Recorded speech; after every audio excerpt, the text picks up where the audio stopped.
നമ്മളിനി മലപ്പുറത്തേക്ക് പോയാൽ അവിടെ പോത്തുകല്ലിൽ ചുഴലിക്കാറ്റുണ്ടായി.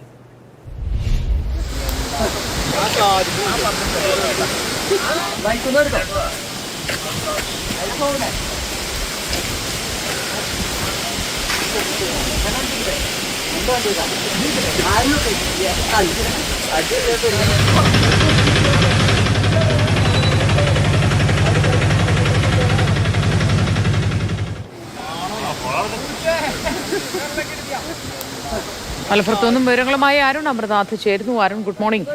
ചുഴലിക്കാറ്റ് ഒരുപാട് നാശനഷ്ടങ്ങൾ ഉണ്ടാക്കിയോ? വിശദ വിവരങ്ങൾ എന്താണ്?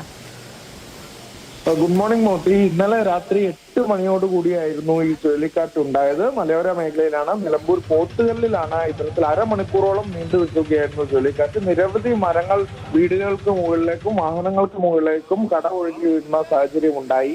വൈദ്യുതി ആകെ വിച്ഛേദിക്കപ്പെടുന്ന ഒരു സാഹചര്യവും ഉണ്ടായി. പിന്നീട് അത് ഇപ്പോഴും പുനഃസ്ഥാപിച്ചു വരികയാണ്. നിരവധി വാഹനങ്ങൾക്ക് മുകളിലാണ് ഈ മരങ്ങളൊക്കെ വീണ് കിടക്കുന്നത്. അപ്പോൾ ഈ വഴിയൊക്കെ ഗതാഗതമൊക്കെ തടസ്സപ്പെടുന്ന സാഹചര്യമുണ്ട്. അതൊക്കെ ഇപ്പോൾ അത് ക്രമീകരിച്ച് വരികയാണ് എന്നുള്ളത്. ആശ്വാസകരമായ കാര്യം, ആളപായമൊന്നും ഉണ്ടായില്ല എന്നുള്ളത് തന്നെയാണ്. എങ്കിലും ആശങ്കയായിക്കൊണ്ട് തന്നെ ഇന്നലെ അരമണിക്കൂറോളം ഇത്തരത്തിൽ കാറ്റ് തുടരുന്ന ഒരു സാഹചര്യം ഉണ്ടായി എന്നുള്ളതാണ് പ്രദേശവാസികളൊക്കെ പറയുന്നത്. പ്രത്യേകിച്ചും മലപ്പുറത്ത് ജില്ലയിലാകെ മഴയൊന്നും ഉണ്ടായ സാഹചര്യമൊന്നും ഉണ്ടായിട്ടില്ല. ഒറ്റപ്പെട്ട ചാറ്റൽ മഴ തുടർന്ന സാഹചര്യമേ മഴയെ സംബന്ധിച്ച് ജില്ലയിലാക്കിയുള്ളൂ. പക്ഷേ ഇന്നലെ ഇത്തരത്തിൽ മലയോര മേഖലയിൽ എപ്പോഴും ഈ മഴ ഇറക്കുമ്പോഴുള്ള ആശങ്കയുണ്ട്.